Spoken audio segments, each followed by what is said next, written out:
ఇక బ్రేకింగ్ చూస్తున్నాం. ఆదాయార్జనలో ఏపీఎస్ఆర్టీసీ సరికొత్త రికార్డు క్రియేట్ చేసింది. సంక్రాంతి రద్దీ నేపథ్యంలో జనవరి 19న ఒక్కరోజే 27.68 కోట్ల ఆదాయం లభించింది.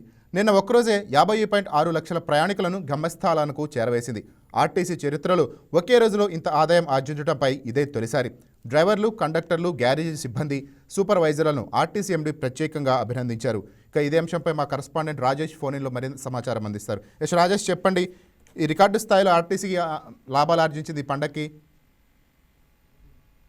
నాని, సంక్రాంతి సందర్భంగా ఏపీఎస్ఆర్టీసీ అనేది సరికొత్త రికార్డు సృష్టించిందని చెప్పుకోవచ్చు. సంక్రాంతి సందర్భంగా east Godavari, west Godavari, Vizag side పెద్ద ఎత్తున అసలు బస్సులు ఏర్పాటు చేయడంతో నిన్న ఒక్కరోజు, అంటే అటు పండగకి ముందు వీకెండ్ రావటం, తర్వాత పండగ తర్వాత కూడా సండే అవడంతో నిన్న పెద్ద ఎత్తున ప్రజలు అనేది తమ ఉద్యోగ ప్రాంతాలకి తరలి వెళ్లారు. దాంతో నిన్న ఒక్కరోజు ఏపీఎస్ఆర్టీసీకి సంబంధించి దాదాపు 50 లక్షల మంది ప్రయాణం చేసినట్టుగా కూడా తెలుస్తుంది. దానికి సంబంధించి 27.64 కోట్ల దాదాపుగా కూడా ఆర్టీసీకి నిన్న ఒక్కరోజే రావడం కూడా పెద్ద రికార్డ్ అని చెప్పుకోవచ్చు. అంటే పెద్ద ఎత్తున అటు ఆర్టీసీకి సంబంధించి కూడా సంక్రాంతి సందర్భంగా పెద్ద ఎత్తున బస్సులు ఏర్పాటు చేయడం కావచ్చు, అంతేకాకుండా ఆన్లైన్ టికెట్ పెట్టడం, దాంతోపాటు ఆర్టీసీ సిబ్బందిని పెద్ద ఎత్తున కూడా నియమించడంతో ప్రయాణికులకు ఎలాంటి ఇబ్బందులు అనేది రాలేదు. దాంతో పెద్ద ఎత్తున కూడా ప్రజలు అనేది నిన్న ఒకరోజే ప్రయాణం చేయడం కూడా కొంత రికార్డు సృష్టించిందని చెప్పుకోవచ్చు. ఎందుకంటే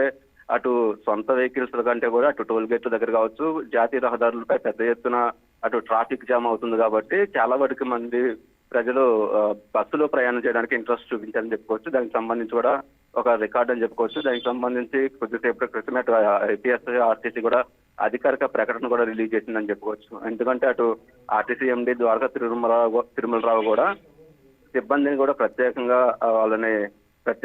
వాళ్ళకి విష్ చేయడం కూడా మనం రికార్డు సృష్టించాలని చెప్పుకోవచ్చు. అంటే అటు ట్రైన్స్ ప్రత్యేకంగా వేసినప్పటికీ కూడా పెద్ద ఎత్తున ప్రజలు అనేది బస్సులో ప్రయాణం చేయడం, ప్రత్యేకంగా అదనపు బస్సులు ఏర్పాటు చేయడం. ఎందుకంటే అటు లాస్ట్ టైం అటు హైదరాబాద్ నుంచి ఆంధ్రప్రదేశ్కి వచ్చే సందర్భంలో కూడా కొంత బస్సులు అనేది దాదాపు ప్రత్యేకమైన బస్సులు ఏర్పాటు చేశారు. ఇక రిటర్న్ వెళ్ళేటప్పుడు దానికి మించి దాదాపు 400 పైగా స్పెషల్ బస్సులు వేయటం, దాదాపు ఈ 4 రోజుల నుంచి కూడా రికార్డు స్థాయిలో అటు ప్రయాణం చేయడం నిన్న ఒకరోజు. ఎందుకంటే అటు మొన్న సండే కాబట్టి ఆ సండే రోజు కూడా ఇంట్లో స్పెండ్ చేసి నిన్న పెద్ద ఎత్తున తమ ఉద్యోగ ప్రాంతాలకు వెళ్ళారని చెప్పుకోవచ్చు. దానికి సంబంధించి ఆర్టీసీ అనేది కూడా ఈ చర్యలు, అంటే ప్రయాణికులకు ఇబ్బంది లేకుండా అదనపు బస్సులు ఏర్పాటు చేయడం, ప్రధానంగా అందులో చూసుకున్నట్టయితే ఆన్లైన్ టికెట్ అనేది ఎక్కడా కూడా సర్వర్కి సంబంధించిన ప్రాబ్లం లేకపోవడం. ఎందుకంటే చాలా మంది కూడా అటు వచ్చేటప్పుడు కాకుండా వెళ్ళేటప్పుడు రిటర్న్ టికెట్ కూడా బుక్ చేసుకున్నారు. దానికి సంబంధించి ఆన్లైన్ విధానం కూడా ఈజీగా బుకింగ్ చేసుకునే విధానంతో అటు